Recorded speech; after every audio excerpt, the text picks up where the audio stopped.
Now, your local weather with meteorologist Brian Briggs. Well, good Saturday evening to you. Hopefully you're able to have a wonderful day today. We've got a lot to talk about in the weather department, so we're going to start just right with that. However, I want to talk about today and tomorrow, at least real quickly here.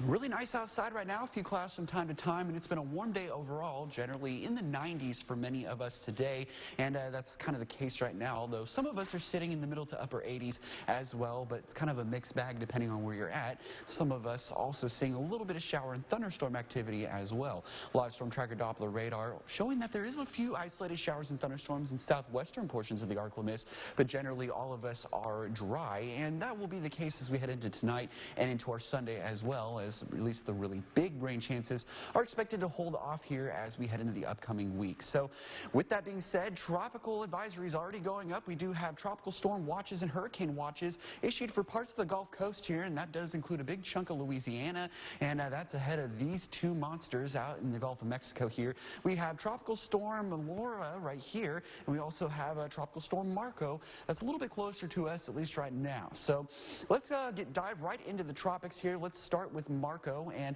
at least for the 4 o'clock advisory here, the National Hurricane Center is keeping it at a tropical storm strength. Winds at about 65 miles per hour, and that pressure is about 992 millibars. So just a little bit lower than what we've seen recently, and it's kind of just sitting in southern parts of the Gulf of Mexico, at least southeastern parts of the Gulf of Mexico. And here's the latest track. I know a lot of folks have been watching the tracks of these storms lately. They've been all over the place with the high amount of uncertainty with these systems.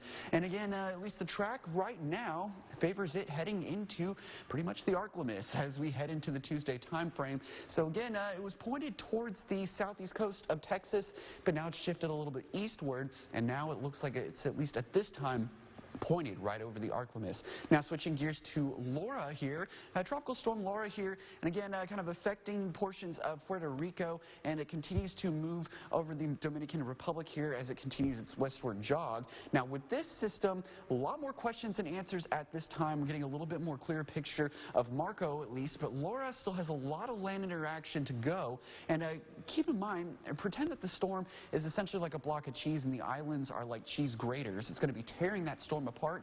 Eventually, though, it will get back into the open Gulf of Mexico, and this storm also has the potential to spill into the Arklamis region as we head into later in the week around the Thursday time frame as well. Not shocking considering that we have plenty of warm water in place. These are the current sea surface temperatures across the Arklamis, and they are more than sufficient for development here, and our in-house model also shows that tropical development is looking highly likely as we head into next week. So the environment is definitely there. There's just so many questions on how much land interaction are these systems going to endure, how strong will they inevitably get into once they get into the Gulf of Mexico, and ultimately where their tracks are going to go. Once we get a better idea of those answers, then that's how we'll at least start to break down the impacts here locally for the Arklamis. So now a lot of folks are asking, what should we do now? And it's never too early to start preparing for these storms, as again, they could potentially be Cat 1 in strength. So again, kind of treat it as like severe weather or even just tropical weather. We do have plans in place, and here's a list of some of the potential things you can do now to get ready for these systems as they get closer to us. Again, a lot of questions that still need to be answered here, but it looks like the potential for 2 potential tropical storms or even hurricanes could impact the Arklamis as we head into next week. So as far as tonight goes, though, getting into the upper 60s, we could have a stray shower or storm early, but otherwise we're going to remain dry as we head into our Sunday. More hot and humid weather, stray afternoon shower, thunderstorm possible, but all in all, most of us will be dry. And here's kind of a breakdown of what we could see here as we head into the 7-day forecast. Again, looks like Marco activity moves in for the Monday, Tuesday, even in the Wednesday time frame, and then Laura eventually gets into our area later Wednesday, Thursday, into Friday. And again, rain, storms, some flooding, maybe even severe weather possible as we get into that time frame. We'll have more details coming up later on, but that's going to be it for weather. Sports up next. You're watching NBC 10 News.